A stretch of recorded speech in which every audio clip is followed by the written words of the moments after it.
You ever have one of those teenage moments that even decades later, you can still feel the adrenaline just thinking about it? For me, that memory is from the 90s, and it involves floppy disks, a scammer classmate, and the single most outrageous prank I ever pulled. And hey, if you're into real stories of revenge and unbelievable twists, make sure to subscribe because there are a lot more coming your way. Back in the mid-90s, gaming wasn't like it is today. There was no internet for downloading, no online shops, and in my town, barely any stores carried decent PC games. If you wanted to play something new, you either had to know someone with connections or spend way too much money importing games from abroad.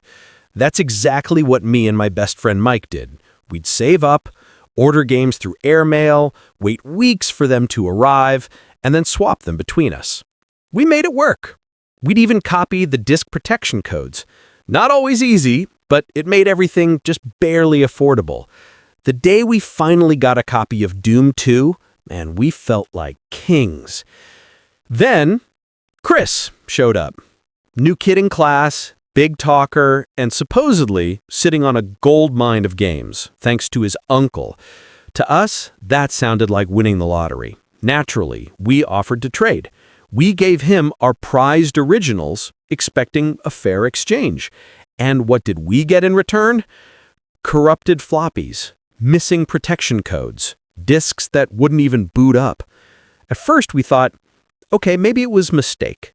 But after months of this, we realized we hadn't received a single working game. Meanwhile, Chris had collected all of ours. The Settlers, Doom 2, Monkey Island, you name it. Some came back in awful condition, some never came back at all. We felt cheated, robbed, honestly. We wanted revenge, but we had no clue how to pull it off. We were just two teenagers. No power, no real plan, until fate handed us the perfect setup. That same year, our school took us to an AIDS awareness event. If you grew up in the 90s, you'll remember how massive those campaigns were, especially after Freddie Mercury's death. I was a huge Queen fan back then. Still am, honestly. But Chris never missed a chance to mock me for it. "You're into that gay singer?" he'd sneer. And coming from his hyper-conservative family, those comments hit even harder. So at this event, they gave out educational flyers about HIV, about sexuality, and even free condoms branded with the foundation's logo. Most kids just laughed, stuffed them into their bags, and forgot about it. But we grabbed as many as we could because we instantly knew how to use them. Back in my room, we sat down at my bulky old desktop with its loud inkjet printer and hatched the plan. We were going to create a fake letter, designed to look like it came straight from the AIDS Foundation. We copied the logo from one of the flyers, formatted it to look official, and typed it out in what we thought was professional language. The letter read, "Dear Chris, thank you for your recent letter. We understand it's not easy being open about your sexuality, and you probably have many questions after attending the event with your class. Please find enclosed a flyer that may help answer them, along with a few condoms. Remember, safe sex is always important." We stuffed the envelope full of every flyer and condom we had collected, sealed it tight, and addressed it not to Chris himself, but to his father, Mr. Johnson. That way, his dad would be the one to open it. We knew the conservative household he came from. This was going to set off fireworks. We mailed it, then waited. And if you're enjoying this ride so far, subscribe right now, because I've got more insane stories lined up and you won't want to miss the next one. A few days later, it happened. The letter arrived.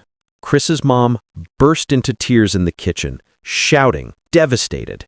His father was livid, pacing the house, convinced his son had been hiding a secret life. Chris was grounded for weeks, unable to leave his room. You could see it on his face at school. Pale, humiliated, broken down.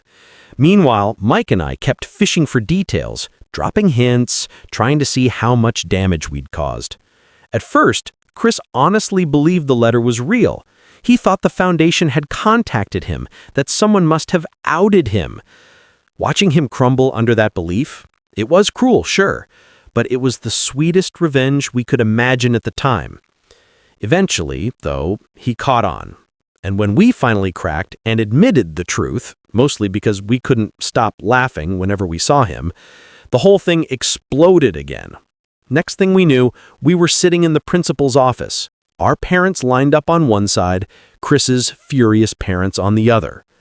The principal demanded an explanation. We tried to justify it. Chris had ripped us off, lied to us, scammed us out of dozens of games. To us, it felt like fair payback. To the adults, not so much. That meeting was awkward as hell. The glares, the disappointment, the "we raised you better" speeches. But even sitting there, trying to look sorry, part of me felt a rush of victory. We had done it. We had taken down the scammer. And now, 30 years later, it's still the most epic revenge I've ever pulled off. Risky? Definitely. Cruel? Maybe. But unforgettable? Without a doubt. If you want to hear more unbelievable true stories like this one, make sure you hit subscribe, because the next one I've got lined up is every bit as outrageous.